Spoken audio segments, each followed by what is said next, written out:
오늘부터 다음 주일 낮 예배까지 총 8번에 걸쳐서 요나서를 강의할 겁니다.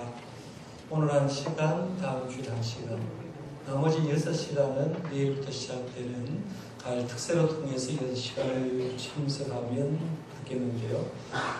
할 수만 있으면 8번 다 참석했으면 좋겠고, 주일 낮 예배만 참석할 때는 머리 조금 배우고 꼬리 부분만 배우기 때문에 말씀이 이해가 갈지 모르겠습니다. 하여간 그렇게 전개를 하려고 합니다.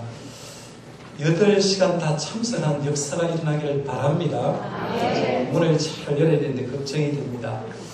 이번에 요나서를 제가 미리 말씀드리고 강의를 하겠다라고 말씀드렸고, 개인적으로 성경 말씀을 매일매일 묵상하고 여기에 대한 참고 도서를 여러 번 참고하는 가운데 2권을 특별히 제가 집중해서 보게 되었습니다. 한 권의 책은 툴리안 차비진 목사님이 쓰신 은혜의 추격전이란 이런 책입니다. 오늘 책 2권을 먼저 소개하고 발표하는데요. 이 툴리안 차비진 목사님은 어떤 분이냐 하면 자기 외할아버지가 빌리 그레엄 목사님입니다. 우리가 살고 있는 시대의 영적인 거부, 전 세계의 영적인 면을 책임졌던 그렇다는 지금도 살아계시는 빌리 그레엄 목사님이 자기 외할아버지입니다. 그러니까 신앙의 명문 가정, 이렇게 좋은 명문 가정이 없을 정도로 자기 어머니가 빌리 그레엄 목사님 딸이니까요. 이 신앙의 계보로 보면 굉장히 훌륭한 집안에 태어났고, 어린 시절도 부모님의 사랑, 할아버지 할머니의 사랑을 많이 받으면서 자랐습니다. 이렇게 좋은 집안에 태어난 사람은 믿음 생활을 잘할 것 같은데 10살 때부터 하나님을 버리기 시작하고 하나님을 떠나게 생활합니다. 10대 시절 그런 요나처럼 하나님을 피해 달아나서 오랜 시간 영적인 방황기를 보내게 되고요. 21살 때 청년기에 인격적인 하나님을 만나는 거죠. 진짜 하나님을 살아계시다. 그래서 하나님께서 이 21살 때 자기를 만나주시고 그때부터 하나님께서 나를 추격하시고 포기하지 않는다는 하나님의 은혜를 깨닫고 그때부터 복음이 이런 거구나. 우리가 믿고 있는 복음은 허상을 얘기하는 것이 아니라 진실된 복음, 이렇게 좋은 거나 깨닫고 그때부터 21살 때부터 망설임 없이 나는 내 인생을 하나님께 드리겠다라고 생각하고 지금까지 살아오고 있는데요. 현재 이 목사님, 툴리안 차비진 목사님은 미국 플로리다주 코럴리치 장로교회 담임 목사로 섬기고 계시고 미국에 인정받는 차세대 영적인 지도자입니다. 이 목사님이 쓰신 툴리안 차비신 목사님 은혜의 추격전을 보면 마치 요나가 자기 얘기처럼 들렸던 것 같아요. 그래서 이 요나서를 강의를 하면서 특별히 요나서를 굉장히 넓고 폭넓게 이야기하는데 굉장히 좋은 책이 툴리안 차비신 목사님이 쓴 은혜의 추격전이라는 책입니다. 그 다음에 2번째 책을 소개하려고 하는데 2번째 책은 메이나드 A. 포스라는 사람이 쓰신 지금 이제라는 책입니다. 이게 원래 원전어는 뭐냐면 예언자 요나라는 책인데 한국에 번역하면서 지금 이제라는 그런 제목으로 이제 번역이 되어 있습니다만은 메이나드 A. 포 목사님은 어떤 분이냐 하면 성경 컨퍼런스를 인도했고 복음 전도에 평생을 바친 목사님입니다. 툴리안 차비진 목사님이 성경 전체 요나서를 굉장히 넓게 깊게 이야기했다고 하면 이 메이나드 A. 포스 목사님은 성경 한 구절 한 구절 요나서를 얘기를 하면서 이 한 구절을 나에게 어떻게 접목시킬까, 내가 어떻게 실천할까 하는 부분을 굉장히 잘 쓰고 있으면서 47개 제목을 쓰면서 우리가 이 말씀은 이렇게 살아야 되는 것 아닌가라고 얘기하면서 적용 부분에는 탁월하게 쓴 책입니다. 제가 이번 한 주간 동안 오늘부터 성경 말씀은 물론 기본이고요. 2권의 책을 참고로 해서 말씀드리겠습니다. 참고로 해서 말씀드리는데 제가 2책 얘기를 다 하지 못합니다. 시간 관계상 다 하지 못하지만 책의 내용을 중심에서 함께 말씀을 드린다고 생각하고 그래 알아주시기를 바라고요. 만약에 여러분이 2권의 책이 부담스럽다고 한 권만 산다고 하면 툴리안 차비진 목사님이 쓰신 은혜의 추격전이라는 책을 한번 참고했으면 좋겠습니다. 이 책은 여러분이 서재에 갖다 놔도 손색이 없는 진짜 명저라 이렇게 생각하고 있는데 하여간 이 책을 좀 참고해서 오늘 말씀을 생각하고 한 주일 말씀 들어보려고 합니다. 오늘 생각 말씀 이제 한번 들어가 보겠습니다. 요나를 이제 한 주일 동안 생각할 겁니다. 요나. 어릴 때부터 모태신앙부터 교회 나온 사람들 요나 얘기 너무나 잘 압니다. 그렇죠? 유치부에서 설교하기가 너무 좋은 제목이 요나입니다. 요나는 가지고 설교를 하면 아마 이 설교를 듣는 사람이 좋은 사람, 딴 생각하는 사람이 없을 겁니다. 유치부 전사님 이렇게 설교할 수 있죠? 요나는 훌륭한 선지자가 있었어요. 이 요나는 훌륭한 선지자가 있었는데 어느 날 하나님께서 요나에게 니느웨로 가라고 복음 전하라고 얘기했어요. 그런데 요나는 하나님의 말씀을 듣기 싫었어요. 니느웨는 너무 무서운 도시였기 때문에 거기 가서 복음 전하는 게 싫어서 요나는 도망을 가기 시작했는데 니느웨로 가지 않고 다시스로 가는 배를 탔어요.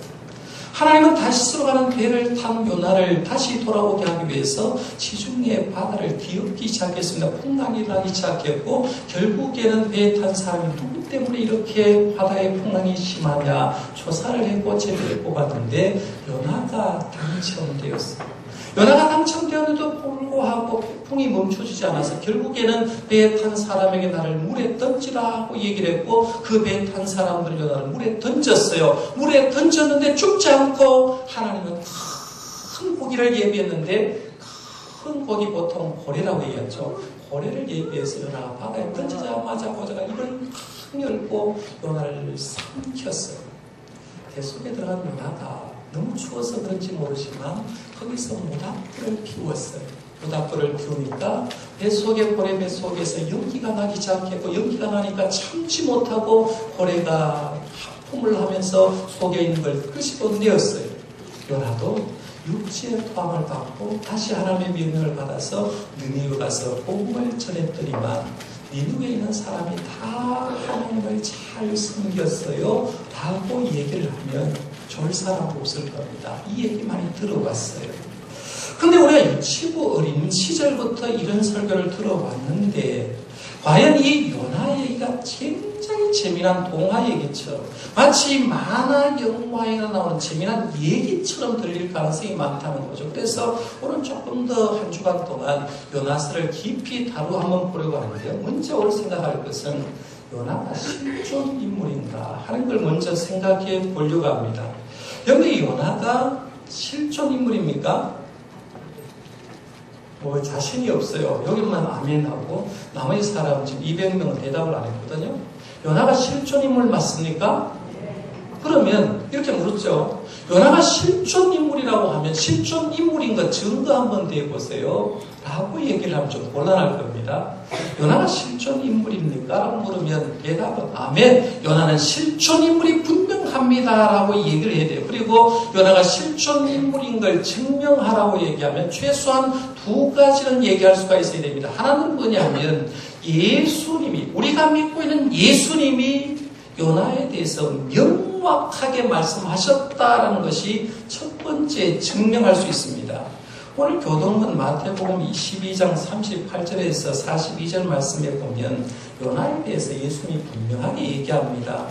당시 서기관과 바리새인들이 예수님께 나와서 우리의 표적을 좀 보여주십시오라고 하니까 예수님이 뭐라고 했느냐면 내가 너희들에게 보여줄 표적은 요나의 표적밖에 없다라고 얘기를 하셨습니다. 요나가 3일 밤낮을 물고기 뱃속에 있었던 것처럼 나도 3일 밤낮을 무덤 속에 있을 건데 이것이 너희의 표적이 될 거다라고 얘기했습니다. 만약 요나가 실존 인물이 아니었다고 하면 예수님의 그 말은 거구죠. 거짓말이 되는 겁니다. 그런데 주님이 한 말은 요나가 실존 인물이었기 때문에 이 말은 이루어지는 거죠. 그래서 오늘 본문에도 교동문에도 얘기하고요.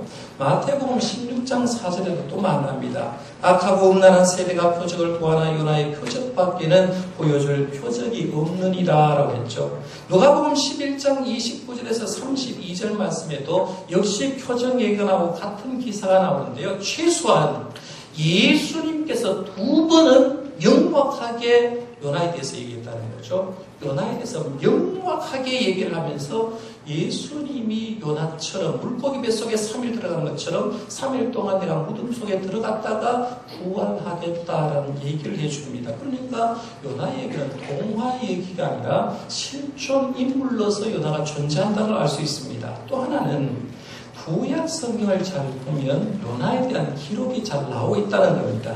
열왕기하 14장 25절 말씀을 제가 한번 읽어드리겠습니다. 이스라엘의 하나님 여호와께서 그의 종 가드 헤벨 아밋대 아들 선지자 요나를 통하여 하신 말씀과 같이 여로보암이 이스라엘 영토를 회복하되 하맛 어귀에서부터 아라바 바다까지 하였으니라고 얘기를 합니다. 이 한 구절에 보면 두 사람을 언급하고 있습니다. 이스라엘 왕 여로보암 왕을 언급하고 있죠. 이 여로보암 2세를 얘기하는데 주전 781년에서 740년 통치했던 북이스라엘 왕 여로보암 2세를 언급하고 또 한 사람 언급하는 사람이 누구냐 하면 선지자 요나를 언급하고 있는 것을 보게 됩니다. 이 역사적인 근거로 통해서 알 수가 있는 게 뭐냐 하면 요나 선지자는 주전 760년경 북이스라엘의 여로보암 2세가 통치할 때 활동했던 선지자인데 그때 요나 선지자가 어떤 예언을 했느냐 하면 이스라엘 북쪽 경계를 강화하라는 거죠. 나라의 국경선을 강화를 하고 수비를 잘하면 이 나라가 확장되고 이 나라가 부흥할 거다라고 하는 예언들을 이 왕에게 백성들에게 선포했습니다. 여로보암 왕이 그 말을 그대로 듣게 되고 요나 선지자의 말을 듣고 나라가 굉장히 부강해진 걸 보게 됩니다. 그러니까 요나 선지자의 예언대로 했더니만 북이스라엘 전쟁에서 승리했고 영토가 확장되었고 나라가 부강하게 된 역사가 일어나는 거죠. 그러니까 한번 생각해봐요. 쭉 되면 요나의 위치가 얼마 정도 될까 하는 거예요. 보통 예언자들 예레미야 선지자, 에스겔 선지자 이런 예언했어요. 너희들 그렇게 살면 멸망해. 너희들 정신 차려야 돼. 이렇게 살면 하나님이 심판해라고 얘기하면서 심판과 경고의 말씀만 외쳤습니다. 보통 선지자는 다 그래요. 너희들 이렇게 신앙생활하면 나라가 멸망할 수밖에 없다라고 심판을 요구를 했는데 요나 선지자는 예언할 때 저 북방에 있는 북쪽 경계선을 강화를 하라고 바르게 지키면 이 나라가 강해진다고 얘기를 하고 나라가 살 것에 대해서 예언을 해준 거죠. 이 말씀대로 실천했더니만 여로보암 왕이 통치할 때 이스라엘이 가장 잘 살게 된 걸 보게 됩니다. 그러면 요나 선지자의 인기는 대단했다고 볼 수가 있습니다. 그러니까 요나 선지자가 실존 인물이라는 두 가지를 증명했습니다. 예수님이 요나를 인정하기 때문에 요나는 실존 인물이고 열왕기하 14장 25절에 분명히 요나 선지자에 대해서 얘기를 하고 있기 때문에 누가 뭐라고 해도 요나 선지자는 실존 인물이다라는 걸 보게 됩니다. 그리고 열왕기하 14장 25절에 보면 또 재미난 걸 하나 발견하게 되는데요. 요나 선지자를 소개하는 말 한번 보세요. 가드 헤벨 아밋대 아들 선지자 요나라고 얘기를 합니다. 오늘 본문 말씀 1장 1절에 보면 아밋대 아들 요나라고 얘기를 하면서 요나 선지자의 아버지 이름은 아밋대다라는 말이 똑같이 나오죠. 그렇죠? 오늘 본문에도 나오고 열왕기하 14장 25절에 나옵니다.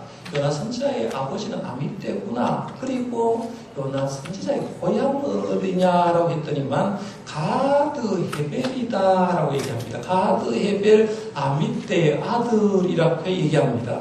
이 가드 헤벨이 어디냐 하면 북이스라엘의 심장부인 갈릴리 마을을 얘기합니다. 그러니까 가드 헤벨은 갈릴리 마을을 얘기를 하고 있는데 북이스라엘의 심장부를 얘기합니다. 그런데 예수님이 어린 시절 살았던 곳은 어디죠? 갈릴리 어디예요? 나사렛입니다. 그렇죠? 갈릴리 나사렛이 예수님의 고향인데 나사렛과 가드 헤벨은 몇 킬로가 되느냐면 5km밖에 안 됩니다. 그러면 여기 시골에서 태어났는데 시골에서 태어나다가 대구에서 사는데 5km 밖에 있던 사람을 우리가 만나면 주로 뭐라고 합니까? 우리는 같은 동양이다, 고향 사람이다라고 하는 거죠. 그러니까 요나 선지자와 예수님과 관계는 시대는 한 700년도가 떨어졌지만 예수님과 요나 선지자는 같은 고향 사람이었던 걸 보게 됩니다. 놀라운 특징을 하나 찾을 수 있죠. 그러면 요나는 과연 어떤 선지자였을까라고 생각해 볼 수 있는데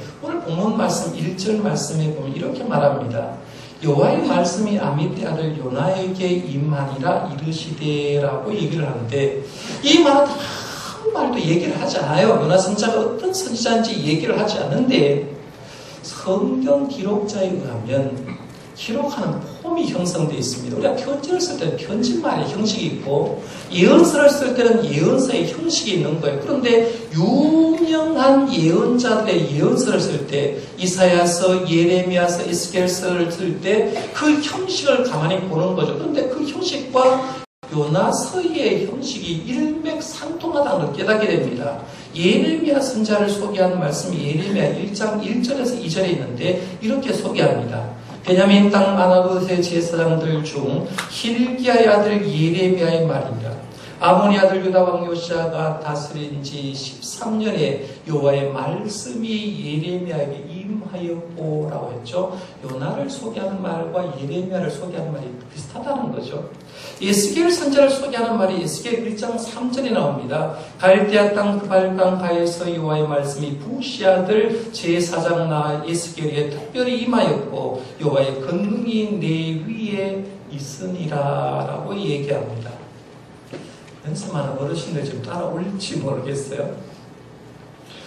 이사야 선지자, 예레미야 선지자, 에스겔 선지자, 이 사람을 소개하는 말과 요나를 소개하는 말이 똑같다는 얘기입니다. 같은 형식을 취하고 있다는 거예요. 그러면 이걸 통해서 알 수 있는 게 뭐냐면 요나서는 4장입니다. 절수로 따지면 48절밖에 안 돼요. 굉장히 짧은 내용이에요. 굉장히 짧기 때문에 우리는 요나 선지자는 별 볼 일 없는 선지자였겠니라고 생각하는데 그게 아니라는 거죠. 당시로 말하면 예레미야 선지자, 에스겔 선지자처럼 당대로 말하면 굉장히 훌륭한 선지자였다라는 것을 1절 말씀을 통해서 알 수 있다는 거죠. 그러니까 이 요나 선지자는 굉장히 큰 선지자였구나라고 볼 수 있어요.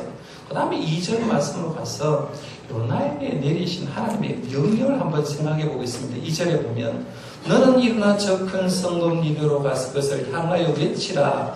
그 악독이 내 앞에 상달되었음이니라 하시니라 라고 했는데, 하나님의 말씀이 지금 처음 요나에게 임한 게 아니라 이미 요나에게 한번 임한 적이 있어요. 그게 뭐냐면 여로보암 통치를 할 때 북쪽에 있는 국경을 강화를 하라라는 명령 한번 내렸어요. 이 명령 내렸고 이 말씀대로 이루어졌더니만 북이스라엘이 굉장히 부강하게 되었다라고 얘기를 했습니다. 그러니까 그렇게 좋은 시절에 사역하고 있는데 두 번째 하나님께서 또 메시지가 들려지는데 그게 뭐냐면 너는 일어나 저 큰 성읍 니느웨로 가서 그것을 향하여 외치라라고 얘기를 합니다.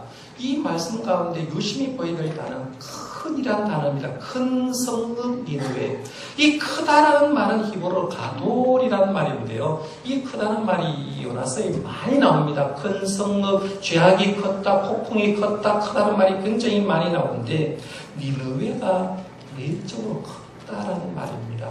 그 당시에 전 세계를 누가 통치했느냐 하면 아수르 제국이 통치를 했고 그 아수르 제국의 수도가 어디냐 하면 니느웨라는 거죠. 지금으로 말하면 전 세계를 지배하고 있는 미국의 수도, 중국의 국경 같은 그런 얘기를 하는 거죠. 그래서 전 세계를 통치하는 핵심 중심부에 있는 그 성에 가서 하나님 말씀을 외치라라고 얘기를 합니다. 그래서 니느웨가 첫 번째 크다는 말은 외적으로 굉장히 컸다. 인구도 많았고 방비가 잘 된 당대의 최강대국의 수도였다라는 걸 얘기합니다. 두 번째, 니느웨는 도시만 큰 게 아니라 죄악도 으뜸같다라는 말입니다. 그래서 오늘 본문 말씀에 있는 말이 그겁니다. 너는 일어나 저 큰 성읍 니느웨로 가서 그것을 향하여 외치라. 그 악독이 내 앞에 상달되었습니다 하시니라 하면서 도시가 컸고 죄악의 도시로도 으뜸하는 도시였다라고 얘기합니다. 여기 가서 하나님의 심판의 말씀을 외치라라고 얘기합니다. 여러분이 요나 같으면 예루살렘에 이 북이스라엘에서 행복하게 자기 사역지에서 인정받고 있는데 어느 날 갑자기 하나님이 니느웨 가서 하나님 말씀, 심판의 말씀을 외쳐라라고 하면 가겠습니까? 지금 한국 땅에 행복하게 잘 살고 있어요. 그렇죠? 행복하게 잘 살고 하나님 함께 하심을 느끼고 먹고 사는 데 지장이 없고 교회도 좋은 교회 다니고 교회 생활에서 내가 교회 가면 하나님 앞에 인정받고 교우들은 인정받는데 어느 날 하나님이 내게 음성으로 분명히 들으시기를 너는 저 사우디에 가든지 메카로 가가지고 이슬람 본토에 들어가서 하나님의 심판의 말씀을 외쳐라 라고 얘기하면 과연 할 수 있겠냐. 우리는 연하를 보고 비웃어요. 연하 어떻게 할 수 있냐. 그런데 조금만 들어가 보면 쉬운 문제는 아니었겠구나 생각하게 됩니다. 물론 성경에 보면 하나님의 명령이 어떻게 떨어지는지 순종하는 한 사람도 볼 수 있습니다. 모세 광야 생활하다 호렙산 근처에서 하나님 만났고 이스라엘 백성을 출애굽시키기 위해서 애굽으로 들어가서 바로를 만나라라고 할 때 모세는 순종하고 갔습니다. 엘리야는 당시 가장 악한 왕의 아합과 대면하기 위해서 이스라엘 수도 사마리아로 갔습니다. 그렇죠?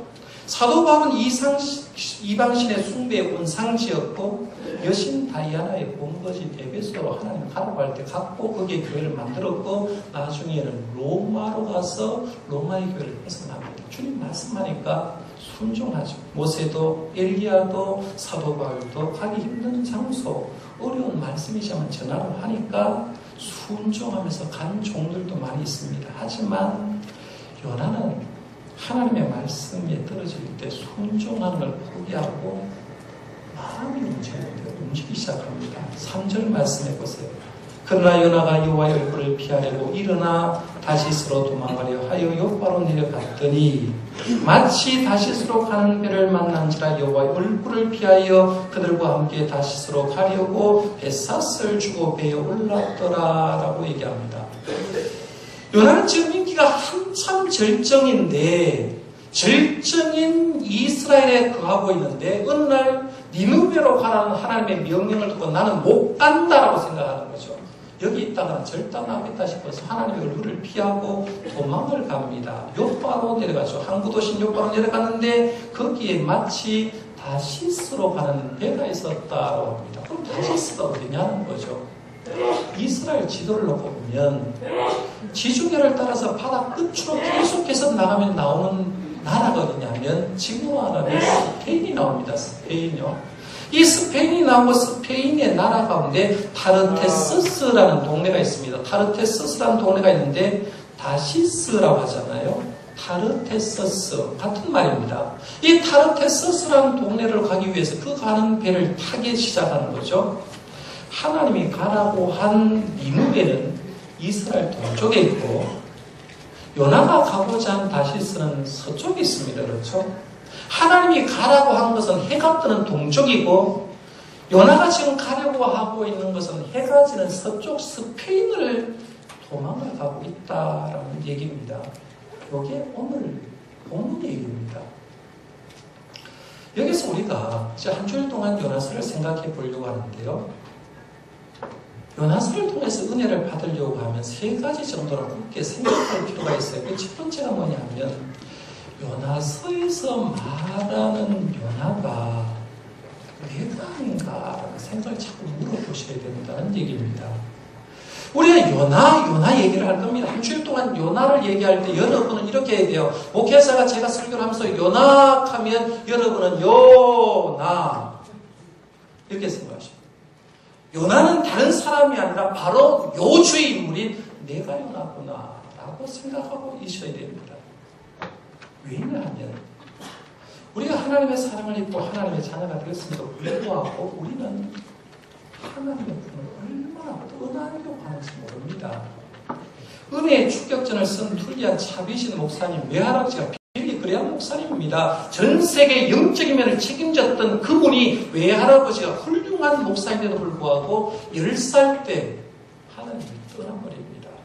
믿음의 가문을 박차고 하나님을 떠나서 세상에 따라다니다가 21살 때 하나님을 인격적으로 만나는 걸 보게 됩니다. 오늘 우리는 어떠냐? 나 태어나보니까 아버지가 목사였고 나 태어나보니까 아버지는 장로님이고 권사님이고 아버지는 교회 집사님이고 교회 잘 다녔는데 아버님은 믿음 생활 잘했는데 나는 지금 어디에 와 있냐는 거죠. 나는 하나님을 체험했던 적도 있습니다. 방언을 한 적도 있고 하나님 인격적으로 만난 적도 있는데 지금 내가 하나님께 가고 있느냐 아니면 하나님의 꿈을 떠나서 딴 데로 지금 세고 있느냐는 거죠. 뒤로 가고 있느냐. 형식적으로는요. 교회 좀 나와 있지만 영적인 면에 보면 나는 하나님께 떨어져서 저 멀리 하나님의 품에 보이지 않는 곳에 도망가고 있는 내 모습을 발견하게 될 겁니다. 내려가고 내려가죠. 요나가 하나님의 말씀을 거부하고 욥바로 내려가고 욥바에서 배를 타고 배 밑창으로 내려가고 배 밑창에서 바다로 내려가고 바다에서 물고기 뱃속으로 내려갑니다. 내려가는 게 성경을 잘 읽어보면 7번 내려가고 계속 내려가요. 내려간 끝이 어디냐면 물고기 뱃속으로 도저히 자기 힘으로 살 수 없는 그 환경 내려가 버립니다. 그 요나가 내가 아닌가 생각해요. 두 번째, 우리가 얼마나 죄인인가 하는 생각을 한번 해봐야 됩니다. 세상에 존재하는 모든 사람들은요, 하나님의 말씀만 순종하면 행복하게 살 수 있고 복 받는다는 걸 다 압니다. 그렇죠? 근데 그거 모릅니까? 예수님 잘 믿고 하나님 잘 섬기면 복 받는 줄 여러분 아시죠? 믿죠? 믿습니다. 분명히 믿는데 알고 있으면서도 고의적으로 하나님을 잘 믿으려고 한다. 이건 우리 문제가 아니에요. 인류의 조상 아담과 하와부터 시작된 거예요. 하나님이 선악 갖다 먹지 마라라고 안 따먹었으면 되잖아요. 그런데 떠먹지 않는 것이 내가 행복한 길인데도 불구하고 아담과 하와는 선악과를 따먹고 엉뚱한 짓을 하게 되죠. 그 명을 어김으로 죄인의 길에 서는 거죠. 우리가 몸이 아파서 병원에 가면 첫 번째 묻는 게 가족력을 묻을 겁니다. 조상 중에 암 걸린 사람 없어요. 혈압 높은 사람 없어요. 당뇨 있는 사람 없어요. 라고 물을 거예요. 내 병 얘기하는데 의사는 누구 얘기하느냐 하면 조상 얘기를 할 겁니다. 조상 중에 암 걸린 사람, 당뇨 있는 사람, 심장이 안 좋았던 사람, 여러 얘기를 할 거예요. 이유는 뭐냐면 질병이 유전되기 때문에 그렇다는 거예요. 그런데 질병만 유전되는 것이 아니라 하나님의 말씀을 거부한 죄도 유전된다는 거죠. 그러니까 나도 모르는 사이에 하나님의 명령 떨어져도 우리는 하나님의 말씀 안 들으려고 하는 속성. 심지어는 하나님의 말씀을 듣는 시간에도 고의적으로 귀를 막고 안 들으려고 하는 속성. 내가 얼마나 죄인인가 하는 그 생각을 한번 해봐야 돼요.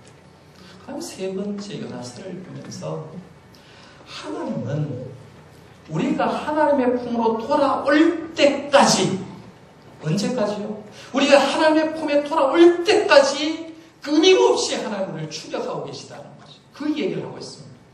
사람은 사람과 대할 때 마음 안 들면 버려버립니다. 그렇잖아요. 회사의 사장님이 직원 채용했어요. 사장님의 의대대로 직원이 움직여야 되는데 그 직원이 움직여지지 않아요. 그러면 어김없이 딱 회사에서 이 사람은 해고다라고 해고 통보를 해고 그 사람 회사 못 나갑니다. 친구 간의 관계도 마찬가지예요. 저 사람이 아무리 나에게 좋은 친구 관계도 내 마음에 들지 않고 내 가슴을 아프게 하면 절교를 선언해버리면 친구 관계도 단절되어 버립니다. 이게 사람과 사람의 관계라는 얘기입니다. 여러분 한번 생각해봐요. 여러분이 하나님이라고 하면 여러분 같은 자를 계속 붙들고 있을까요? 하나님이 여러분 같으면 우리 다 하나님 앞에 설 사람 하나도 없을 거예요. 다 끝나버리는 거예요. 하지만 하나님은 그렇지 않더란 얘기입니다. 자신을 버리고 반대로 간 요나. 하나님의 뜻과 반대로 가고 있는 우리들을 하나님은 끊임없이 추격해서 하나님이 원하시는 사람으로 원치 않지라는 거죠. 이 얘기예요. 만약 사람이라고 하면 요나서는 1장 1절부터 3절에 끝났어요. 왜냐하면 하나님께서 요나에게 말씀을 주셨고 니느웨로 가라고 명령했다. 요나는 하나님의 말씀을 거부하고 다시스로 갔다. 끝! 너는 이제 끝이다. 하나님 편에 이렇게 할 수 있죠. 요나는 선택 안 한다. 요나보다 훨씬 더 훌륭한 종을 선택해서 니느웨로 보낼 거다. 끝났다. 라고 끝나는 거죠. 그런데 재미난 건 분명히 끝나야 되는데 다시스로 가는 배를 타고 있는 요나를 하나님이 추격하고 시작합니다. 그 얘기는 내일 할게요. 내일 새벽에. 이런 오늘 본문 속에서 요나가 내가 아닌가? 내가 요나가 아닌가? 나는 하나님의 품에 도망가려고만 하고 있잖아. 그 생각을 한번 잘 해보시고 하나님 분이 도망가려고 하지 말고 이 요나서를 통해서 하나님을 어떻게 만지신지 회복하고 진짜 하나님의 사람으로 살아가려고 노력하는 저와 여러분들 되시기를 바랍니다. 기도하겠습니다.